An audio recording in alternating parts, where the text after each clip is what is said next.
Hello students, तो कैसे हैं आप लोग? सब बढ़िया? सभी बच्चों की तैयारी कैसी चल रही है? जोरदार, दमदार? तो बेटा आज हम लोग आपके सामने स्थित हैं और आपको बताने में जा रहा हूं कि बोर्ड कॉपी कैसे लिखनी है, क्योंकि बहुत से हमारे ऐसे बच्चे हैं जो क्लास 10th में हैं, जिनको अभी ये नहीं पता कि बेटा बोर्ड कॉपी किस लिखनी है। बहुत सारे बच्चे ऐसे हैं जो 12th में आ गए, जिन्होंने अपना एक बोर्ड एग्जाम भी दे चुके होंगे और उनको अब आइडिया भी हो गया होगा कि कैसे बोर्ड कॉपी लिखी जाती है। बट मेजोरिटी में जो बच्चे होते हैं उनको ये नहीं मालूम होता कि हमको बोर्ड कॉपी में एक्चुअली अपना प्रेजेंट कैसे करना है। ठीक है ना बेटा?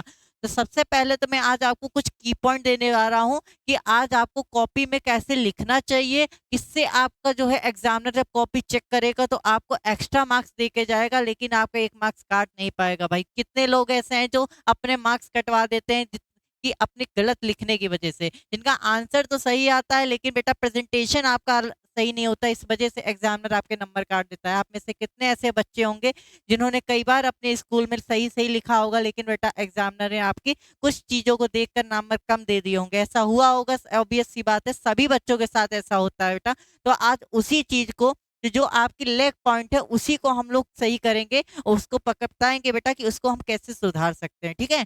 साथ ही साथ बेटा लास्ट में हम आपको एक बोर्ड कॉपी भी दिखाएंगे, जिसमें आपका एक 2023 के टॉपर की कॉपी होगी कि उसने अपनी कॉपी में कैसे लिखा था और साथ ही उसे कैसे अच्छे नंबर मिले थे। तो सभी बच्चे ध्यान से एकदम पूरी वीडियो को वॉच करेंगे और लास्ट तक देखेंगे कि हमें क्या क्या इसमें सीखने को मिला है। अगर आपको बेटा इससे लास्ट तक कुछ भी सीखने को मिलता है और आपको ये वीडियो पसंद आती है तो जरूर बेटा चैनल को सब्सक्राइब, वीडियो को लाइक जरूर करिएगा। ठीक है? तो चलिए बेटा, जैसे कि हम जानते हैं आज का हमारा टॉपिक है कि how to write board copy in. ठीक है?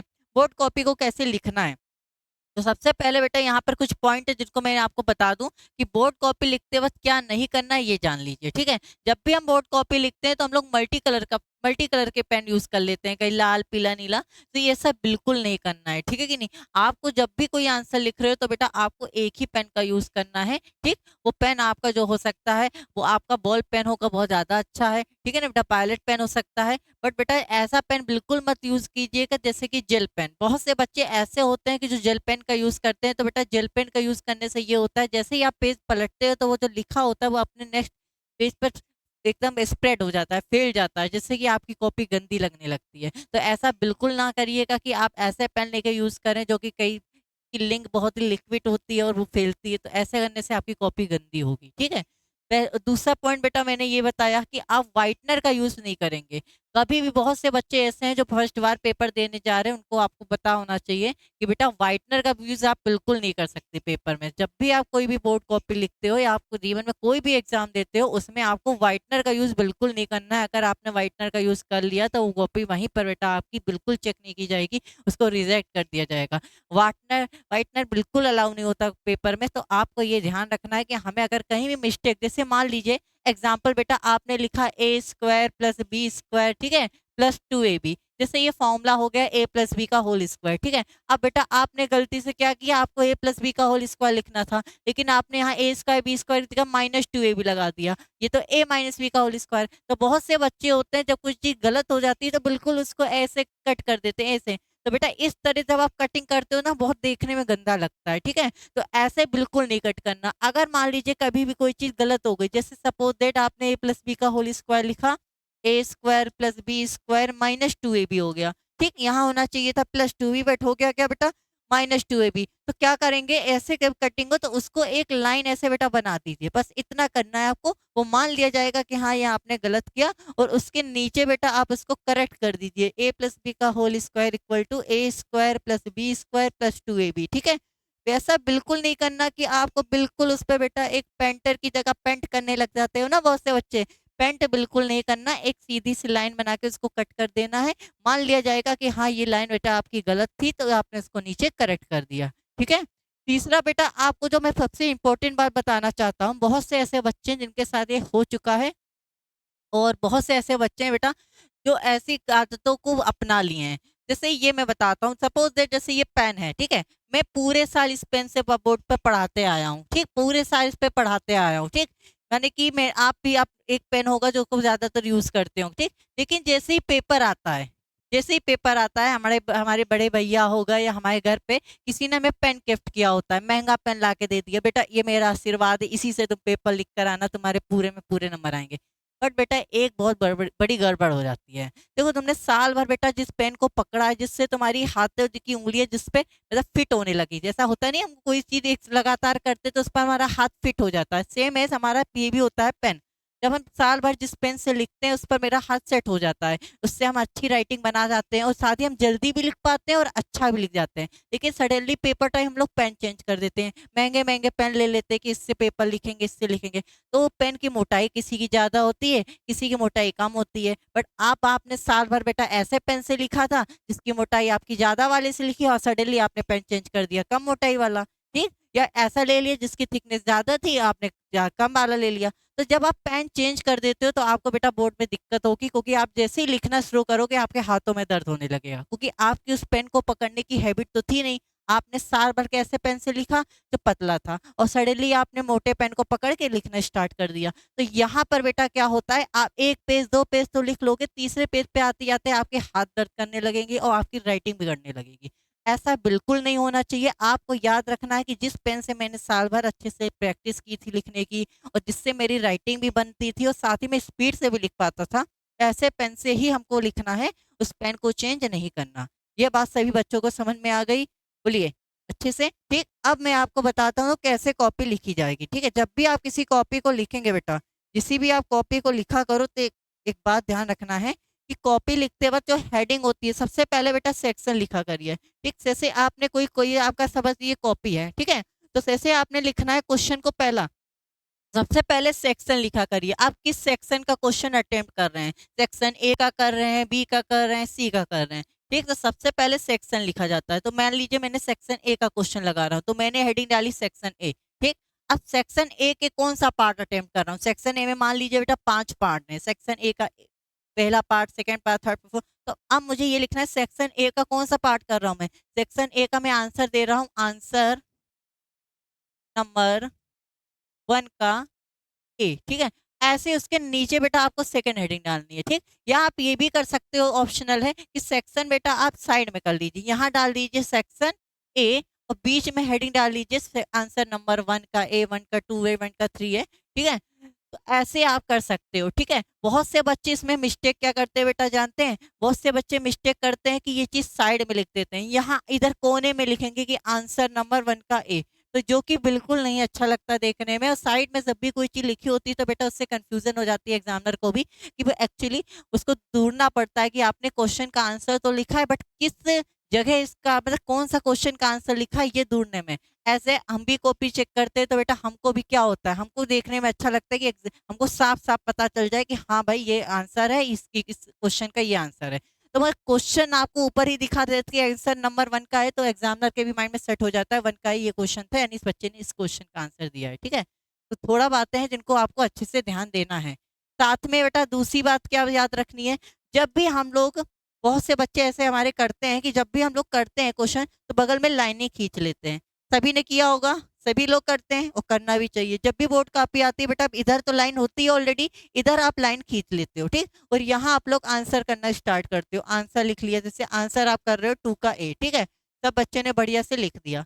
अब गलती कहाँ होती है कि सब बच्चे इधर रफ करने लगते हैं। सपोज देर आप कोई क्वेश्चन लगा रहे हो, आप इन्हें वहां लिख दिया 1/x 1/y = 1, इसी क्वेश्चन को यहाँ सॉल्व करने लगे, क्योंकि गलत है। तो बेटा जब भी आपको रफ करना है तो आप साइड में बिल्कुल मत यूज करा करिए। आपको मैं आज बताता हूँ कि ये साइड में लाइन खींची जाती है, इसका यूज क्या है। इसका यूज आप नहीं करने, इसका एग्जामिनर यूज करता है। जब वो आपको नंबर देता है तो उसके नंबर बगल में लिख देता है, जैसे आपने क्वेश्चन लिखा तो इसके नंबर बगल में 2 रख दिए, इसका 3 रख दिया, कि आंसर नंबर 4 का यहाँ उसने क्वेश्चन का 2 नंबर दिया, जिससे से आसानी हो काउंट करने में, समझे बेटा। वो आंसर जो आप क्वेश्चन लिखते हैं उस क्वेश्चन का कितना नंबर उसने दिया है, मार्क्स कितने दिया, वो बगल में लिखता है, यहाँ पर ऐसे लिखता जाता है कि जब वो लास्ट में पहुंचे तो ऐसे काउंट करता चला जाए, इसको आसानी हो, ढूंढना ना पड़े बीच में, क्योंकि आप ऑलरेडी इतना लिखे होते हो बीच में, उसको भी अपना भी ढूंढना है कि उसने कितना नंबर दिया किस क्वेश्चन में। तो इसलिए ब्लैंक छोड़ दिया जाता है, वो एग्जामिनर अपना मार्क्स देता है यहाँ। तो अब बात आती कि आप रफ कहाँ करोगे। रफ हमेशा बेटा जो कॉपी मिलेगी उसके एकदम लास्ट पन्ने पे जाइए और लास्ट पन्ने में जो स्पेस रहेगा उसमें आपको लिखना है, ठीक है। तो लास्ट पन्ना मिला करेगा, जैसे मान लीजिए सब कॉपी का सबसे लास्ट पेज है, assume that this is the last page of your copy, ठीक है। Then you have to use this page, ठीक है। आपको साइड नहीं यूज करना, you don't have to use side place, ठीक, आपको यूज करना है एकदम लास्ट पेज को। ओके, लास्ट पेज को यूज करेंगे। और साथ ही आपको बता दूं, जब आप रफ कर देते हो, रफ करने के बाद एक हेड ऊपर डाल दिया करो कि यहाँ हमने रफ किया है, लिख दिया करो रफ वर्क।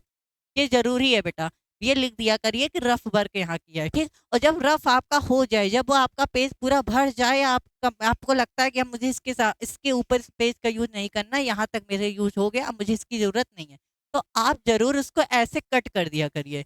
ठीक है बेटा, रफ वर्क का जो पेज होता है उसको यूज करने के बाद ऐसे कट कर दिया करिए, जिससे ये होता है कि एग्जामिनर को भी क्लियर हो जाता है कि हाँ, यहाँ इस पेज पे आते आते उसको पता चल जाता है कि हाँ, रफ वर्क यहाँ तक था, यहाँ बच्चे ने रफ वर्क किया है। और रफ वर्क का भी बेटा कुछ कुछ पेपर में हाफ मार्क्स या 1 मार्क्स दे दिया जाता है। आपको मैं बता दूं, रफ वर्क करने का भी कुछ टीचर्स होते हैं जो मार्क्स बच्चों को अलाउड कर देते हैं, दे देते हैं। ठीक है कि नहीं? तो यहाँ तक की बातें बेटा आपको अच्छे से समझ में आ गई होंगी। ठीक है, तो मैंने आपको जितनी बातें बताई हैं आप श्योर आपने होपफुली उस बात को अच्छे से समझा होगा, और ये जरूर डिस्कस माइंड में सेट कर लिया होगा कि ये गलतियां हमें बिल्कुल नहीं करनी। ठीक, अब हम देखेंगे बेटा एक टॉपर की कॉपी कि उस बच्चे ने कैसे लिखा था और कैसे उसको 100 पे 100 मार्क्स मिले मैथ में। ठीक है, तो चलिए हम आपको एक टॉपर की बच्चे की कॉपी दिखाते हैं, तो देखते हैं कि टॉपर कैसे लिखा था। ठीक है, चलिए बेटा देखें। ओके, चलिए कॉपी ले लेते हैं बच्चे की।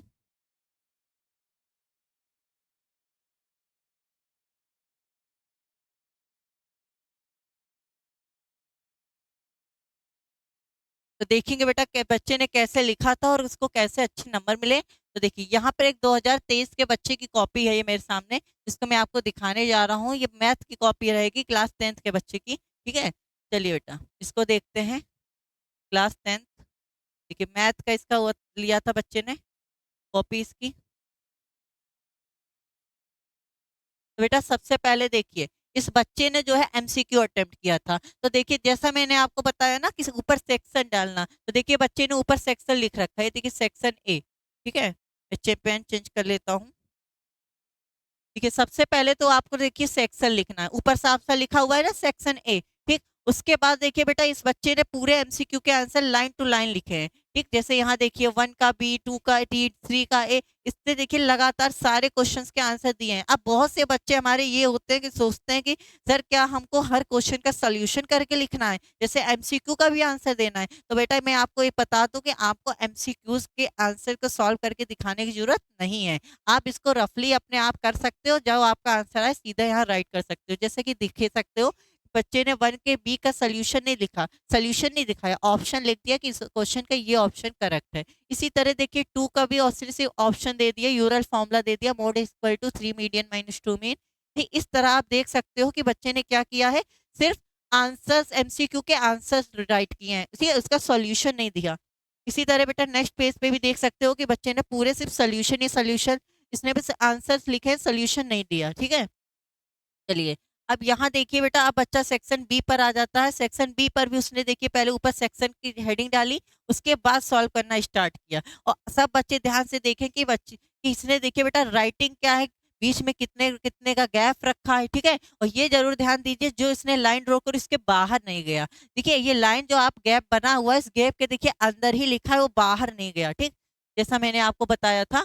ठीक, इसी तरह देखिए बेटा इसमें जितना आप इसका प्रेजेंटेशन देखेंगे कॉपी का, तो आप पाओगे कि बच्चे ने देखिए हर चीज बेटा लाइन टू लाइन दी गई है, इसने कहीं भी शॉर्ट करने की कोशिश नहीं की। आपको मैं जैसे यहाँ दिखाता हूँ। ठीक है, अब जैसे क्वेश्चन है कॉसिक स्क्वायर 45 डिग्री। ठीक है, सभी बच्चों को दिख रहा होगा। जैसे ये क्वेश्चन है बेटा cosec square 45 degree 3 sine square 90। अब बहुत से बच्चे इसमें क्या करेंगे कि सीधे कॉसिक 45 की वैल्यू रख देंगे √2, साइन 90 की 1, कॉस 0 की 1। बट देखिए बेटा इस बच्चे ने क्या किया, इस बच्चे ने क्या किया, सबसे पहले वैल्यू दिखाई कि हर कॉसेक 45 की वैल्यू √2 होती है, कॉस 0 की वैल्यू 1 होती है, साइन 90 की वैल्यू, पहले ये बॉक्स बनाया, इस बॉक्स में सारी वैल्यू दिखाते कि इस एंगल की वैल्यू ये होती है, इस एंगल की ये होती है। उसके बाद यहाँ पे सॉल्व किया। तो देखिए कितना अच्छे से इसने इस चीज को अपने आप को रिप्रेजेंट किया, जिससे एग्जामिनर ने देखो हर जगह बेटा इसको पूरे के पूरे मार्क्स दिए। ठीक है कि नहीं? तो इम्प्लाइज दैट बहुत इंपॉर्टेंट, जब भी आप क्वेश्चन लगाते हो इस बगल में बेटा ये जरूर लगाया करो, इसको इम्प्लाइज दैट बोलते हैं। हर स्टेप के बाद ये लगाना जरूरी है। ठीक है, अदरवाइज इसके भी मार्क्स आपके कैंसिल हो सकते हैं, कट सकते हैं। ठीक है, आप इसको देख सकते हैं बेटा, यहाँ पर भी देखिए पाइथागोरस थ्योरम का यूज किया, तो बगल में पाइथागोरस थ्योरम इसने लिख के दिखा दिया। ठीक, इस तरह से आप देख सकते हैं कि इसने हर चीज को कितने अच्छे से रिप्रेजेंट किया अपनी कॉपी को। ठीक है, अब देखते हैं बेटा इसी तरह आगे।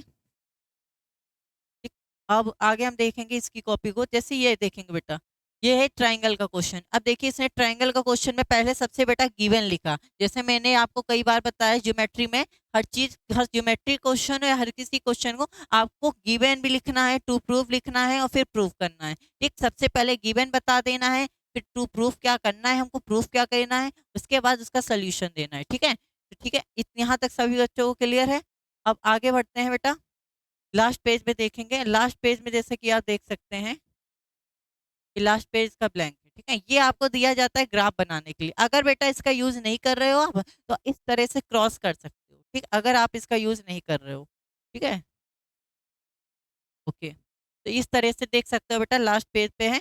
और इस बच्चे के पूरे नंबर कितने आए थे, अगर आपको नंबर देखना है तो बेटा इसके फर्स्ट पेज पे चलते हैं। इस बच्चे के पूरे 100 में 100 नंबर थे।